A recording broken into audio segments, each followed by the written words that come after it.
우리가 예수님을 믿고 신앙생활을 하는 게 가장 기본적인 특징이 이 믿는다는 것에 있습니다. 그래서 우리가 이제 이 믿음에 관해서 교회 다니면서 이렇게 막 잘 믿는 분들이 좋은 길을 가는 것처럼 생각하기가 쉬운데요. 신앙의 길을 바르게 가려면 믿지 않을 것을 분별할 필요가 있습니다. 오늘 우리 1절 말씀에 사랑하는 자들아 영을 다 믿지 말고 이렇게 시작을 하고요. 사실 이스라엘이 하나님의 백성으로 처음 생겨났을 때 모세를 통해서 시내산에서 그리고 광야 생활을 통해서 그들의 바른 신앙이 무엇인지의 기준을 주실 때 하나님이 굉장히 자주 하셨던 말이 이 분별에 관한 이야기입니다. 그러니까 물론 이스라엘 안에서도 광야 생활에서도 여러 가지 분별의 필요가 있었고 가나안에 들어가서도 서로 다른 생각들과 또 다른 영들을 잘 분별하는 경고를 아주 자주 주셨죠. 그러니까 우리가 교회 다니면서 이제 가장 안타깝고 또 우리에게 있는 잘 일어난 일 중에 하나가 그릇된 믿음입니다. 그러니까 그거는 이제 우리 성도님들이 이제 어떤 면에서는 그냥 이렇게 무조건 잘 믿는 게 일단 좋은 거라고 생각하기가 쉽고 또 그게 좋은 믿음이라고 생각을 해서 그냥 듣는 대로 다 믿으시는 거예요. 그러나 진리라고 하는 건 언제나 미혹이 같이 있고요.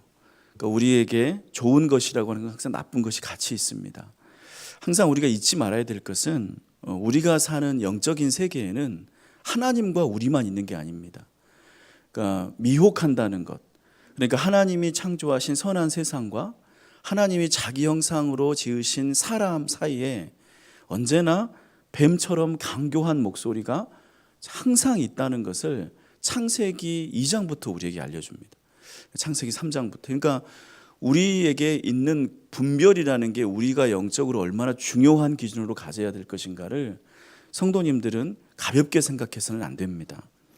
신명기 13장에서 모세를 통해서 주시는 당부, 선지자나 꿈꾸는 자가 일어나서 이적과 기사를 너에게 보이고 그가 너에게 말한 그 이적과 기사가 이루어지고 너희가 알지 못하던 다른 신들을 섬기자고 할지라도 너희는 청종하지 말라. 그러니까 이런 이야기들이 처음부터 있었던 말들이고요. 그러니까 다 믿지 말고 분별하라. 이것을 성도님들은 마음 한켠에 항상 깊이 간직해야 됩니다. 그리고 우리가 1절을 보면요, 여기에서 굉장히 주의해야 될 표현이 나오는데 분별하라고 말한 다음에 분별할 대상을 어떻게 규정을 해주냐면 많은 거짓 선지자가 세상에 나왔음이라고 말합니다. 그러니까 거짓 선지자라는 말을 우리는 중요하게 생각해야 되는데, 그러니까 어떤 사람들은 영적인 미혹이라는 게 다른 종교나 혹은 세속적인 사고방식에서만 온다고 생각하는 경향들이 있습니다. 그러나 요한은 여기서 거짓 선지자를 말합니다. 그러니까 선지자들 중에 거짓 미혹의 영들이 많다는 걸 경고합니다. 그러니까 여기서 선지자라고 하는 사람들이 이제 그 당시에는 이제 선지자였겠지만 우리가 사는 우리 시대에는 선지자의 역할들 그런 거를 가장 많이 누가 합니까? 목사들이 많이 합니다. 그러니까 여러분, 제가 여러분에게 정말 강조해 드리고 싶은 말씀이 여러분은 목사들을 굉장히 주의하셔야 됩니다. 그러니까 목사라는 타이틀을 갖고 있다고 해서 그가 진리의 말을 하는 게 아닙니다. 그러니까 그거는 우리가 어떤 목사님들을 의심하는 게 아니라요.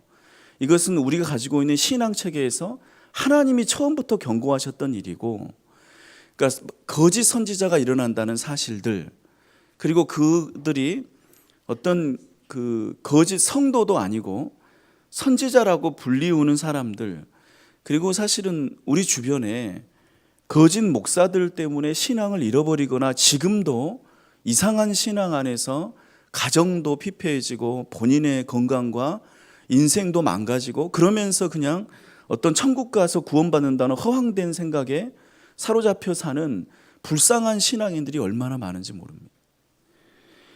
거짓 목사들은 때로는 큰 교회를 이끌기도 하고요. 때로는 어떤 우리가 가지고 있는 어떤 바램이나 성향들을 이용하기도 합니다. 그러니까 이제 우리가 이 요한 1서 말씀에서 보면은 알겠지만 여기에서 두 가지의 말에 관해서 경고합니다. 그러니까 우리가 4절, 5절, 6절 이렇게 보시면요, 세상에 속한 말이 있고 그 다음에 우리의 말이 있습니다. 근데 세상에 속한 말을 교회에서는 안 하느냐? 세상에 속한 말을 세상에 나가면 뉴스나 이런 거를 뜻하는 게 아니라요, 그러니까 예수님의 말씀과 가르침이 아닌 것들을 교회 안에 사시는 분들이 굉장히 많다는 말이고, 목사라고 하는 타이틀을 가진 분들이 설교를 통해서 자신의 정치적인 발언들을 정당화하거나 아니면 우리가 가지고 있는 어떤 세속적 욕구들을 합리화시켜 주거나, 그러니까 그런 얘기들을 굉장히 자주 한다는 것을 여러분들은 기억하셔야 됩니다. 그러니까 제가 이제 우리 성도님들에게 이제 종종 말하는 것 중에 케이블 TV를 주의하시고 카톡을 주의하시고 이런 얘기 합니다. 여러분, 케이블 TV를 저는 사람들이 듣는 것에 대해서 굉장히 주의해야 된다고 생각합니다.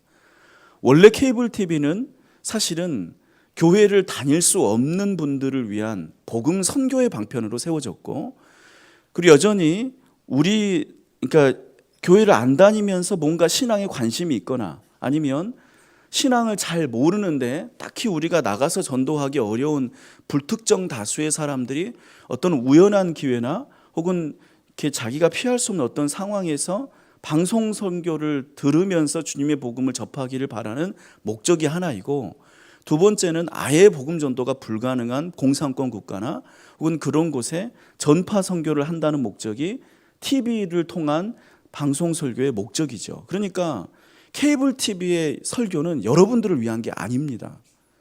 여러분들 보고 들으라고 틀어주는 게 아니라 교회를 못 다니시고 설교를 들을 수가 없고 아예 복음을 전할 수 없는 곳에 있는 분들을 위한 그런 목적으로 지금도 방송 선교가 있는 거죠. 그런데 이제 그 중에서도 우리가 여러 가지를 고려해야겠지만 사실 우리의 현실에서 방송사들이 방송에 나갈 만한 정말 좋은 말씀들을 전하는 목사님들을 선별할 수도 없거니와 그것들을 정하는데 큰 교회, 좋은 교회 목사님의 말씀을 전하기보다는 그냥 방송국에 많은 그러니까 물질적인 지원을 하는 교회들의 방송을 우선적으로 편성해 주는 게 우리의 현실이죠.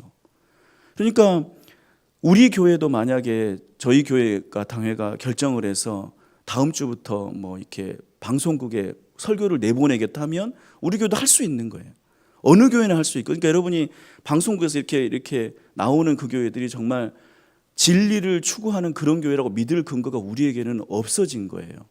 우리가 굉장히 어려운 시기를 살게 되면서요. 근데 여러분은 왜 알지도 못하는 목사님의 설교를 TV에 나온다고 해서 듣습니까? 그건 여러분들에게 굉장히 위험한 일 중에 하나고요. 또 많은 사람들이 좋아한다고 해서 여러분들의 신앙을 잘 이끌지 못하고요. 또 지금 시대에서 여러분들이 굉장히 주의할 것이 카톡으로 들어오는 무기명의 출처를 알 수 없는 그냥 어떤 기독교, 어떤 목사, 어떤 신앙단체 이런 것들을 표방하는 집단들의 이렇게 발송이에요. 여러분, 그분들이 누구인 줄 알고 여러분들이 그 말씀들을 그냥 계속 보내고 믿고 그렇게 흔들립니까? 그러니까 그분들이 하시는 말씀이 어떤 근거를 갖는 줄 알고. 그러니까 여러분, 신앙에서 굉장히 중요한 게 무엇이냐면 너와 나예요. 그러니까 우리의 관계예요. 여러분들은 제가 어떤 사람인지를 그래도 아시잖아요. 말씀을 우리가 전하고 우리가 들을 때, 그러니까 제가 이렇게 말만 이렇게 번지르르 하고 뒤에 가서 딴짓을 하고 이런 사람이 아니라는 걸 여러분들은 아시고 그런 관계에서 말씀을 듣고 계속 지속적으로 들으면서 저에 대한 검증 같은 걸 하시잖아요. 그러니까 제가 만약에 아무리 듣기 좋은 말씀들을 한다고 해도 제가 이제 여러분하고 1년, 2년 이렇게 또 10년 이렇게 지내면서 저 목사는 강단에서만 듣기 좋은 그럴듯한 얘기하고 본인의 삶은 엉망이야. 그러면 여러분들이 저의 설교에 대해서 어떻게 생각하시게 돼요? 신뢰할 수 없다라는 그런 기준을 가지시잖아요. 그러면 제가 아무리 설교를 뭐라고 해도 여러분들이 잘 안 들으셔서 여러분 스스로를 보호하실 수 있잖아요.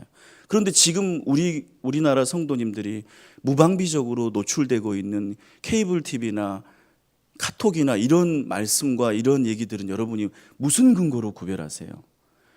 여러분, 다 믿지 말고 분별하라. 많은 선지자가 세상에 나왔습니다. 이 말은 허투루 하는 말들이 아닙니다. 그러니까 처음부터 우리에게는 미혹의 영이라는 게 있고 그것은 우리가 가지고 있는 진리가 그만큼 소중하기 때문이고, 성경의 처음부터 마지막 순간까지 언제나 미혹하는 영들은 있고, 그 미혹의 영은 언제나 거짓 선지자들을 통해서 오고 목사들을 통해서 오고 여러분들이 믿을만 하다고 생각하는 그런 영적인 지도자라고 부르는 그런 사람들을 통해서 옵니다. 그러니까 여러분들은 잘 분별하셔야 돼요. 여러분, 제가 여러분에게 저 말고 다른 목사는 절대 설교를 들으면 이런 얘기를 드리는 게 아니라 여러분들에게 분별하라는 요한의 말씀을 전해드리는 거죠. 여러분, 우리가 이런 요즘 시대는 이렇게 관용의 시대니까 그냥 남들이 하는 거는 다 각자의 사정이 있고 각자 다 바른 일을 하니까 뭔가 이렇게 분별해서 무엇이 거짓이고 무엇이 참되고 이렇게 구별하는 게 어쩌면 우리 시대에는 어울리지 않을 수도 있다고 느낄지 모르겠어요. 그런데 여러분, 요한복음 7장 24절에서 예수님이 이렇게 말씀하셨습니다. 예수님이 그 안식일 치유에 관해서 언급을 하시면서 그거에 대해서 비판하는 목소리들도 있고, 또 예수님 스스로도 안식일을 잘못 지키는 당시의 주류 사고방식을 비난하시면서 그때 하신 말씀이 이런 거예요. 외모로 판단하지 말고 공의롭게 판단하라. 그러니까 판단을 하지 말라가 예수님의 가르침이 아니라 우리가 판단할 때 외적인 기준을 가지고 판단하지 말고, 그러니까 예수님 시대 같으면 그 사람이 바리새인이라고 해서 무조건 믿을 게 아니고, 그 사람이 사두개인이라고 해서 무조건 믿을 게 아니고, 그 사람이 헤롯 정권에서 큰 힘을 가지고 있기 때문에 무조건 믿을 게 아니고 공의롭게 판단하라. 무슨 기준을 가지고 판단할 것인지 그것을 가지고 분별하라는 얘기를 예수님이 하셔요. 그리고 이제 그 기준에 대해서 우리 2절에서 우리가 볼 수 있는데, 2절 3절에서 우리가 그럼 어떤 기준을 가지고 판단할 거냐, 우리 2절 3절을 같이 읽습니다.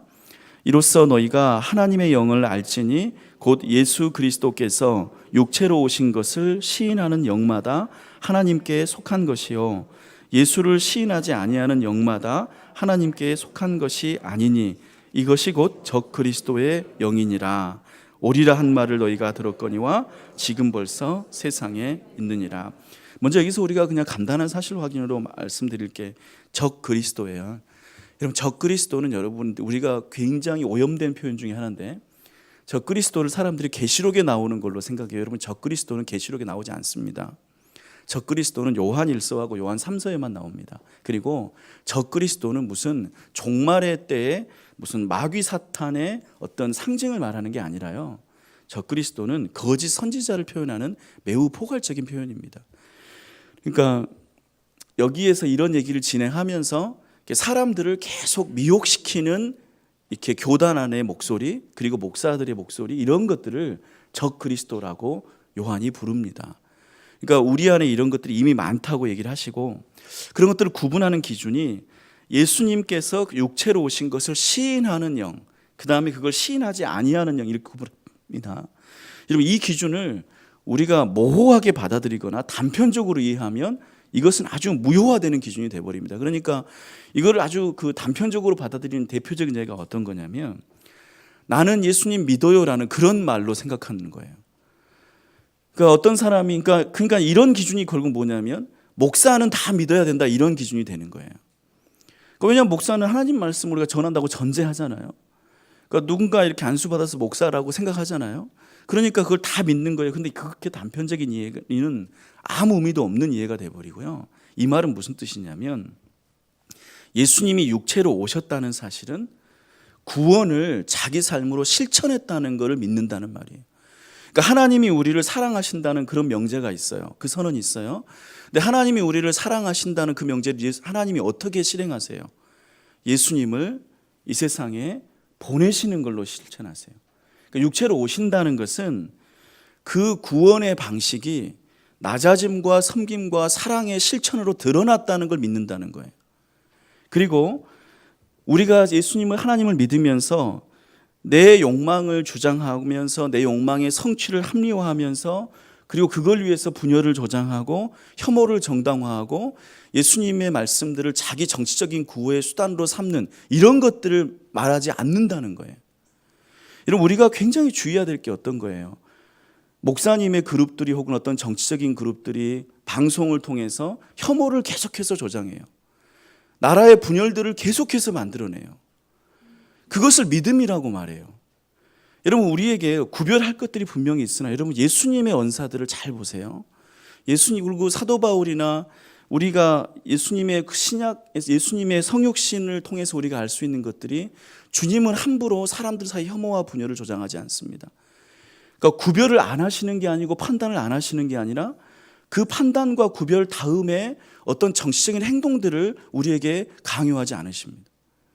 왜냐하면 그리고 그 행동들이 우리가 구별할 것이나 그 구별을 어떻게, 구별의 대상들을 어떻게 해서 복음을 전할 것인가에 대해서 매우 주의해서 접근을 하십니다.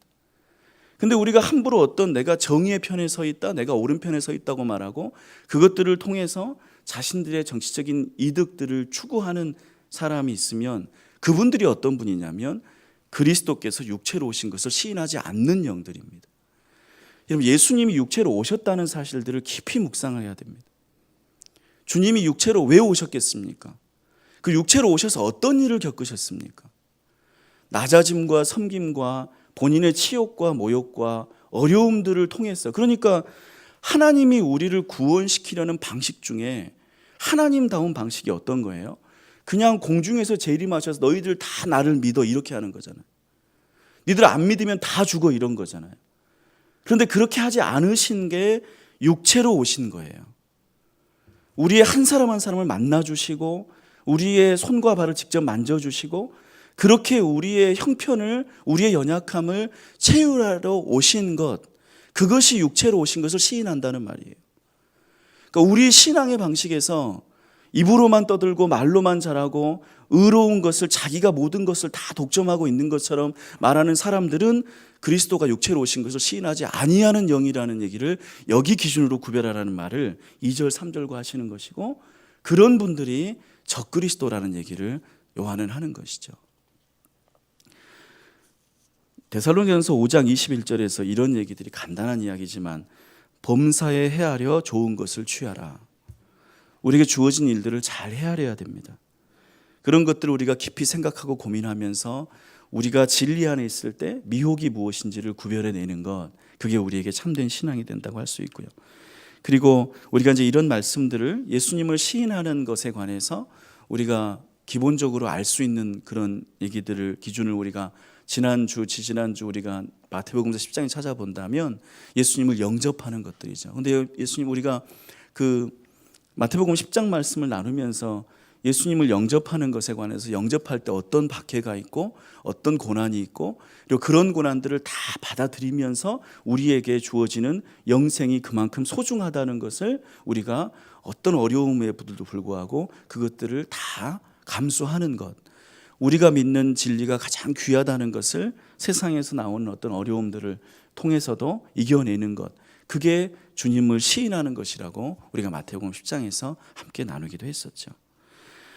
여러분, 이런 구별이 아주 어려운 것은 아닙니다. 우리 4절 말씀, 우리 먼저 요한이 이렇게 우리를 격려해 주는데 같이 읽습니다. 자녀들아, 너희는 하나님께 속하였고 또 그들을 이기었나니 이는 너희 안에 계시니가 세상에 있는 자보다 크심이라. 우리가 누구에 속하였나, 우리가 그들을 이겼다는 것과 너희 우리 안에 계시니가 세상에 있는 이보다 크다는 그런 믿음의 격려를 해주시고, 이 말씀은 로마서 8장 37절에서 모든 일에 우리를 사랑하시는 이로 말미암아 우리가 넉넉히 이기느니라, 이런 선언의 말씀으로도 우리가 확인할 수 있습니다. 그리고 5절 6절에서 세상에 속한 말, 세상에 속한 사람들은 그런 말들을 들을 것이고, 그리고 하나님께 속한 자는 우리의 말, 곧 예수님의 가르침을 전하는 말을 들을 것이고, 그 두 가지의 구분을 하죠. 세상에 속한 자들은 정치, 사치, 자기 자신의 자랑, 이런 얘기들을 계속 할 거예요. 이런 얘기들이 교회 안에 들릴 거예요. 그런데 그런 것들을 이상하게 여길 게 아니라요, 그런 일들은 항상 있어요. 그러니까 이 두 가지가 있다는 얘기를, 그러니까 있어서 뭐 우리 교회가 잘못되거나 있어서 우리의 신앙 이상, 이런 게 아니라 이런 게 그냥 항상 있는 거예요. 우리가 교회에 대해서 이해하실 때 여러분들 예수님의 말씀, 교회는 알곡과 가라지가 같이 있고요, 양과 염소 같이 있어요. 다만 우리가 서로 누군가를 구분할 이유는 없고요.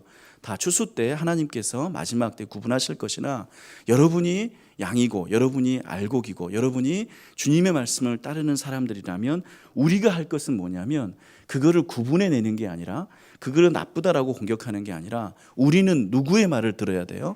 우리는 예수님의 말을 듣는 게 우리가 할 일이라, 그 얘기예요.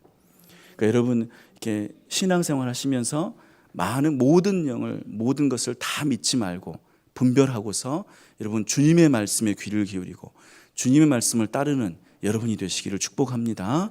그리고 그럴 때 여러분이 진리 안에 있을 것이고 미혹이 흔들리지 않을 것이고, 저는 우리 성도님들이 이렇게 요즘같이 어렵고 또 오늘 이렇게 비도 많이 오고 하는데 오늘도 변함없이 흔들림 없이 이렇게 오늘 우리 찬송 부른 대로 비 오는 거나 바람 부는 거나 두려워하지 않고 이 자리에 나와서 함께 기도하고, 또 오늘 아침에도 온라인으로 우리 함께 새벽에 기도하는 마음으로 함께 동참하고, 이런 여러분들에게 하나님의 진리의 음성이 들려질 줄로 믿습니다. 그리고 우리가 주님의 은혜 안에 있기를 축복합니다.